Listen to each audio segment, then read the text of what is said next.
Fala pessoal, tudo bem? Aqui é Gakion. Eu gostaria de apresentar hoje um primeiro vídeo de uma dobradinha falando sobre Isekai. A proposta dessa série de vídeos é contextualizar os elementos básicos do Isekai e além deles as minhas críticas aos mesmos. Eu quero falar sobre Overlord. Houve pedidos por parte de inscritos do canal. Eu sou um canal insignificante, irrisório no YouTube. Tem uma pessoa pedindo pra mim e falando que gosta de um vídeo meu. É muito bom, cara. É uma coisa que me conforta. Eu vou te falar e agradeço muito a essa pessoa ou as várias pessoas, eu só lembro de uma agora. E vamos lá, porra. Então esse primeiro vídeo falará sobre por que Isekais normalmente são em mundos de fantasia medieval. Por que isso? Um mundo de fantasia medieval ser um sinônimo de Isekai implica que os Isekais, de modo geral, têm determinadas características. E isso que vai ser a coisa interessante a ser abordada. Pois bem, temos que ter em mente o seguinte. Primeiro, a sociedade japonesa. A sociedade japonesa, de modo geral, é uma sociedade muito interessante comparada à nossa sociedade ocidental. É uma sociedade que preza valores tradicionais, mesmo valores negativos, infelizmente como questões mais machistas, mas valores tradicionais em relação à honra, ao respeito ao próximo. E ademais, tem a ideia de uma harmonia. Os membros da sociedade têm que cooperar para que essa harmonia prevaleça, sendo que aquele que quebra a harmonia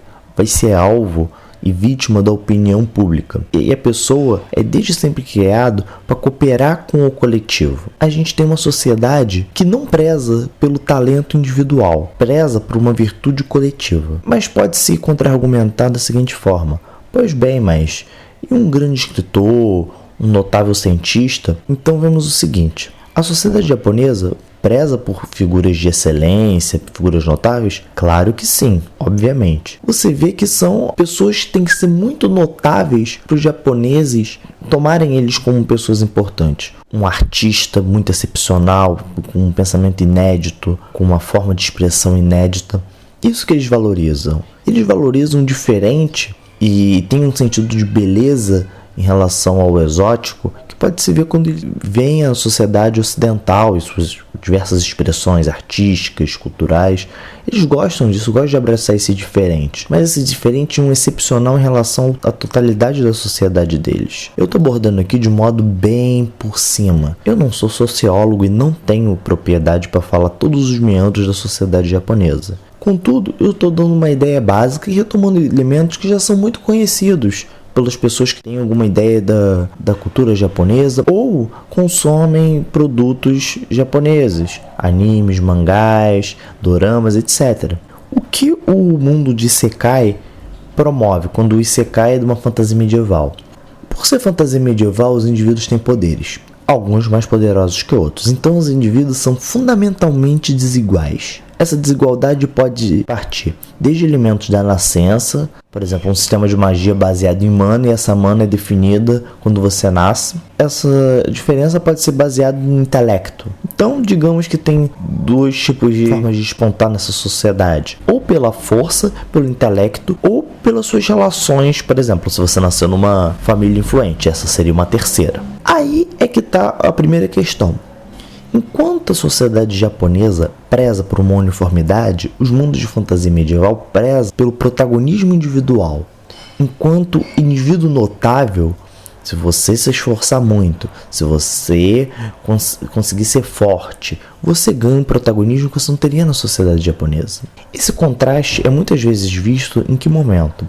Justamente no momento em que os protagonistas normalmente são assalariados sem graça na vida normal, e quando vão para o mundo de fantasia, são introduzidos a um sistema de poder, um sistema de magia, que permite eles serem notáveis, de uma forma que ele nunca seria na sociedade. Quando a pessoa estava no mundo real, entre muitas aspas, medíocre. E mediocridade na ideia de que todos os seus talentos são muito normais. É uma pessoa que não se destaca. Quando ele vai para o mundo de fantasia, ele ganha a vantagem que às vezes é imperceptível.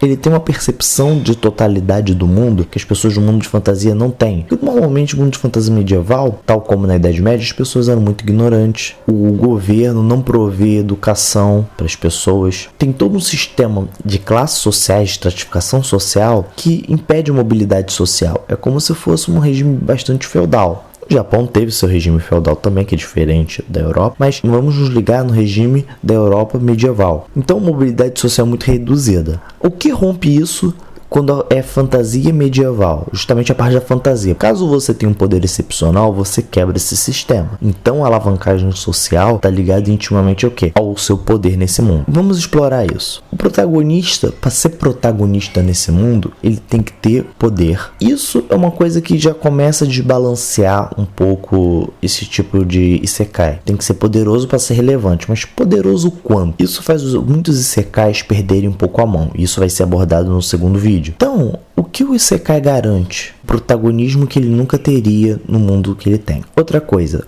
o conjunto de conhecimentos comuns que ele tem no mundo real, digamos, o mundo de origem, dá a ele uma vantagem sobre todas aquelas pessoas muito grande. Pode-se dizer, mas as pessoas que são inseridas em outro mundo também têm desvantagem por não conhecerem aquele outro mundo. É um problema talvez mais de roteiro do que outra coisa. Porque se você vê, toda a estrutura social que é armada em torno das pessoas no mundo de fantasia é uma estrutura social relativamente simples. Poderia ser condensado em 2 minutos. Tanto por uma necessidade da gente entender ela muito bem, para saber como que o personagem vai aderir a ela, assim como para o próprio personagem se situar rápido. Simplifica demais coisas que seriam interessantes explorar. Basicamente eu falei sobre a questão da inserção, como que o plot é gerado em torno do personagem, como que o poder gera essa ascensão do personagem nesse mundo e é um elemento necessário para romper a estratificação. O que a gente pode tirar disso aqui? O Isekai oferece um protagonismo ímpar a um personagem que seria medíocre no mundo real, bem consumível, enquanto o anime, o mangá, ou a mídia que trabalha dentro desse contexto são bem consumíveis, muito desejado, porque isso dialoga diretamente com a realidade do japonês enquanto pessoa média do povo e faz ele aspirar, faz ele justamente fantasiar uma possibilidade. Fala o que um cara comum como eu ganharia no mundo desse, o quão incrível poderia ser. A chance do indivíduo se projetar em relação ao protagonista e sentir o que o protagonista sente é muito maior nisso, enquanto o protagonista é uma pessoa essencialmente comum. A situação dele é uma situação irreal, de fato, mas ele em si é uma pessoa comum em uma situação incomum. E o grande mérito disso é justamente como os conhecimentos mais simples que eu poderia ter podem me levar a uma glória tão grande. E como eu poderia usar talvez um poder tão comum no mundo de fantasia, mas dado todo esse background que eu tenho, poderia alcançar algo mais, poderia ser um herói, etc e tal. E a própria ideia do heroísmo também se pauta aí. Em situações corriqueiras não. Contudo, justamente no mundo de fantasia, por que pode existir heróis? Toda hora tem, por exemplo, uma guerra, um conflito com monstros.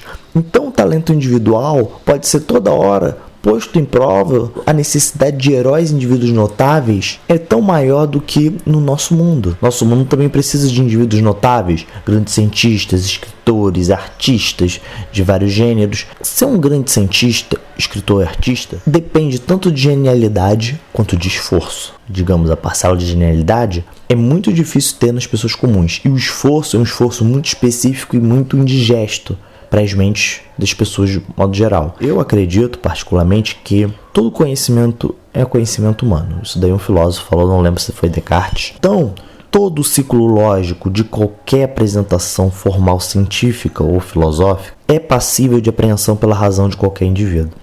Logo, todo conhecimento pode ser aprendido pelas pessoas. A questão é que se tornar notável em cima do conhecimento científico, ou se tornar um artista notável, que aí não depende da razão, depende da forma de expressão e de estética, é muito difícil. E o esforço não necessariamente tem recompensa. Enquanto o mundo de fantasia, você pode se tornar um guerreiro bom. Pega o equipamento e ainda o seu esforço físico te deixa forte e habilidade de esgrima. Você consegue. Tem talento nesse mundo? Tem. Só que o esforço consegue dar uma ajeitadinha ali. A ideia de vários animes shonen também se insere nesse patamar do seguinte: o esforço individual tem uma consequência factível e bem palpável no mundo de fantasia, coisa que não tem muito no nosso mundo. O esforço leva as pessoas em alguns lugares? Leva. Só que enquanto protagonismo, enquanto destaque social, é muito difícil. O cara pode se esforçar a vida inteira e de repente não conseguir nada. A ideia do mundo de fantasia, o cara pode se esforçar a vida inteira e realmente ele ser um bom esgrimista. Ele sabe que vai ser bom em alguma coisa, enquanto o nosso mundo não necessariamente. Temos todos esses tipos de elementos e todos esses elementos que conversam entre si e fazem com que o mundo de fantasia medieval seja plano de fundo básico de Isekais. Por que não no mundo de steampunk? Por que no mundo futurista? Por que no passado da própria humanidade sem ter nenhum elemento fantástico? Tem alguns no Japão, basicamente Japão feudal tem muito disso. Só que normalmente eles gostam de botar uns elementos de fantasia e eu acho isso estranho. Então já dá uma quebrada. Basicamente é isso, pessoal. Lancei as ideias gerais. Agradeço muito quem assistiu. Quem gostou, comenta. Quem não gostou, deu dislike, mas fale porque não gostou. E aceito sugestões. Muito obrigado a todos. Um abraço. Fui.